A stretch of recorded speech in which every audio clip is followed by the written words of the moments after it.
Hindi ko alam kung saan magsisimula, pero siguro dito na lang. Ako si Mike, 23 years old. May matalik akong kaibigan na itago na lang natin sa pangalang Iya. Nakilala ko siya nung college at mula noon, halos lahat ng ups and downs sa buhay ko, kasama ko siya. Alam niya kung paano ako kapag sobrang saya, pero siya rin ang unang nakakakita kapag sobrang wasak ako. Palagi niya akong tinutulungan sa mga bagay na hindi ko kaya. Kapag wala akong makausap, siya ang nandyan. Kapag feeling ko lahat laban sa akin, siya yung kakampi. Sobrang gaan ang loob ko sa kanya. At sa totoo lang, hindi ko na siya nakikitang simpleng kaibigan lang. Dati okay lang sa akin. Ang sabi ko sa sarili ko, hanggang friendship lang to.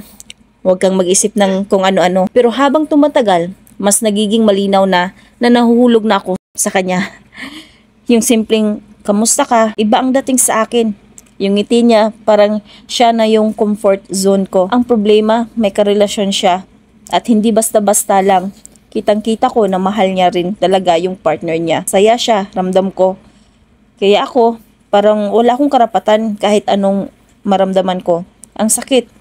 Kasi tuwing nakikita ko siyang masaya, pilit kong ikukubli yung inggit, yung selos at higit sa lahat, yung damdamin ko. Minsan naisip ko, dapat ba sabihin ko sa kanya? Para lang mailabas ko yung bigat na ito. Pero natatakot ako. Baka isipin niya na selfish ako. O baka masira yung pagkakaibigan namin na ilang taon din naming binuo. Ang hirap kasi kapag hindi ko sinabi, parang ako yung lugi, ako yung nagdadala ng bigat.